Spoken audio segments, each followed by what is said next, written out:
Hello friends, welcome back to Subject Learners. I welcome you all to another video. In this video, we'll discuss a poetry by Mahadevi Verma ji. The poetry is Why an Introduction Dear Since You Are Within Me. सबसे पहले poetry का background और इसकी themes देख लेते हैं और फिर पोइट्री को डिटेल में कवर करेंगे. Let's move to background of the poetry. Firstly poetry का नेम है तुम मुझ में प्रिय, फिर परिचय क्या. और इस पोइट्री के थ्रू वर्मा जी यानी महादेवी वर्मा जी ये कहना चाहती हैं कि उनका और उनके लवर का प्यार किस तरीके का है, मीन्स वो कितना रियल है.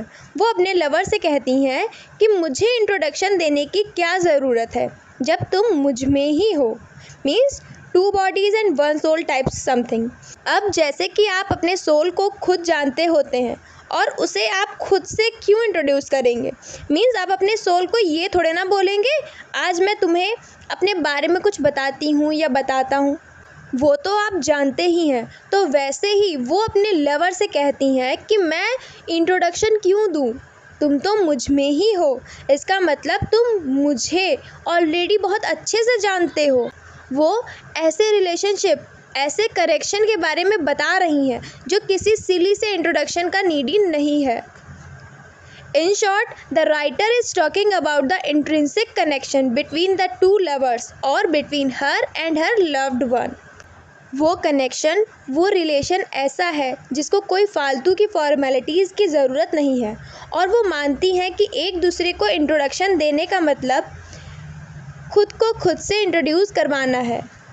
इसके लिए बेस्ट एग्जाम्पल है आपके ही सिलेबस की the song of Radha by Sarojini Naidu ji, जिसमें राधा जी श्री कृष्ण को हर जगह सर्च करती रहती हैं, ढूंढती रहती हैं और लास्टली उनको ये रियलाइज़ होता है कि जिन्हें वो गली गली या हर जगह वो उन्हें ढूंढती घूम रही हैं वो तो उनके ही अंदर हैं और उन्हें तलाशने की ज़रूरत नहीं है, वो हमेशा ही उनके पास हैं. अब हम लोग थीम्स की बात कर लेते हैं कि कौन कौन सी थीम्स इस पोइट्री में यूज़ हुई हैं. इस पोइट्री में introspection, spiritual union, inexpressible bond means which is beyond words, जिसको डिस्क्राइब नहीं किया जा सकता, जिसका डिस्क्रिप्शन नहीं दिया जा सकता, जिसको कहने के लिए कोई हम लोग के पास शब्द ही नहीं है, ऐसा रिलेशन है, ऐसा बॉन्ड है. Eternal love, love and intimacy, Joy and sorrow, ये सारी थीम्स यूज़ हुई हैं. अब हम लोग इस पोइट्री को डिटेल में कवर करते हैं. बहुत ही छोटी सी पोइट्री है, so let's start it. Poetry की स्टार्टिंग की लाइंस हैं why an introduction dear since you are within me.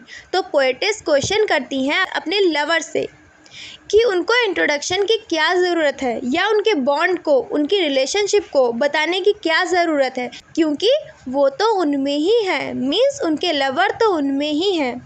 Reflections on starry nights, memories of a life, creation of life in short spells, creation of life in short spells, eyes notice, gentle footsteps. ये bond है जो उनका उनके lover के साथ, वो उस reflection की तरह है जो कि कोई एक स्टैरी नाइट्स में कोई देखता है. मतलब कि अक्सर लवर्स स्टार्स को देखकर अपने बिलवेड की मेमोरीज़ को रिकॉल करते हैं, तो उनका बॉन्ड भी ऐसा ही है, वो भी स्टैरी नाइट्स में वो सब रिकॉल करती हैं और उन स्टैरी नाइट्स में तुम हो अपने बिलवेड के लिए वो कहती हैं. फिर वो कहती हैं कि शॉर्ट स्पेल्स में, छोटे छोटे स्पेल्स में, means magic, spells means magic में, छोटे छोटे मैजिक में लाइफ का क्रिएशन आंखें देखती हैं. कहने का मतलब है लाइफ के क्रिएशंस बिल्कुल मैजिक, जादू की तरह हैं और उसमें भी तुम हो, मतलब बिलवेड उसमें भी हैं उनके.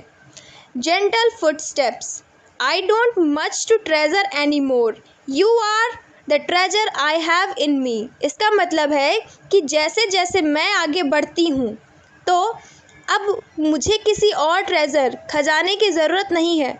मेरे ट्रेजर, मेरा खजाना तो तुम ही हो और वो भी मुझ में ही है. मेरे खजाना भी तुम हो और खजाना भी मुझ में ही है.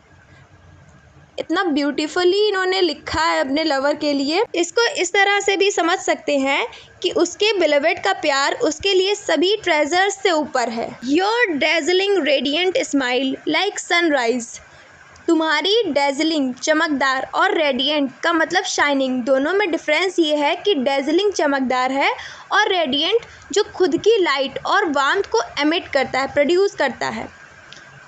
तो तुम्हारी चमकदार और ग्लोइंग स्माइल सन की तरह है। बिलीव्ड की स्माइल को सन से कंपेयर किया गया है। Is the reflection of fragrant sorrows, means fragrant जिसमें स्मेल हो, तो ये रिफ्लेक्शन एक सॉरोफुल सैड फ्रेग्रेंस की तरह है, मीन्स उसका होना सनराइज की तरह है, जबकि रिफ्लेक्शन आकर किसी सरफेस से टकराना और वापस लौट जाना, तो उसके जाने के लिए रिफ्लेक्शन वर्ड का यूज़ हुआ है। उसका जाना एक सॉरोफुल नाइट की तरह है। It is consciousness and dreamy slumber, means either I am awake and aware or I am in my sleep. You are within me. Let me tire and sleep incessantly. For would I understand the creation Big Bang. अब महादेवी वर्मा जी कहती हैं कि मुझे थक जाने दो। Incessantly means constantly, लगातार, तो लगातार सोने दो, थक कर सोने दो, so that I can understand our love, और वो अपने लव को बिग बैंग से कंपेयर करती हैं। कहने का मतलब ये है कि वो अपने लव को समझने के लिए खुद को टायर करना चाहती हैं, थका देना चाहती हैं, ताकि वो अपने लव के यूनिवर्स को समझ सकें। You are drawn, I am just an outline. Poetess अपने बिलवेड को फुल पिक्चर बोलती हैं और खुद को जस्ट उसकी आउटलाइन। तुम पूरी तस्वीर हो और मैं सिर्फ उसकी outline. You are the sweet melody, I am just a string of notes. तुम पूरा एक स्वीट सॉन्ग हो, मीठा सा एक गाना हो पूरा, और मैं सिर्फ उसका कुछ पार्ट, एक छोटा सा रिदम हूँ या उसका कुछ छोटा सा, उस सॉन्ग का कुछ छोटा सा पार्ट हूँ। You are limitless, I am but an illusion of limits. Means तुम लिमिटलेस हो और मैं एक इल्यूजन हूँ लिमिट्स का। Illusion means भ्रम। In the secrecy of real image reflection, why enact to be lovers? वो अपने प्यार को, अपने लव को बाउंडलेस भी कहती हैं और चीज़ों से कंपेयर भी कर रही हैं। और जब तुम मेरे ही अंदर हो, पोएटेस कहती हैं, जब तुम मेरे ही अंदर हो और जब हम एक ही हैं, तो लवर्स की तरह रिएक्ट क्यों करें, लोगों के सामने हम लोग क्यों इनैक्ट करें, क्यों रिएक्ट करें कि हम लोग लवर्स हैं। And here we have completed another beautiful poetry by Mahadevi Verma ji. That is why an introduction, dear, since you are within me. Thanks for watching. Like, share and subscribe to Subject Learners. मिलते हैं एक नए video के साथ।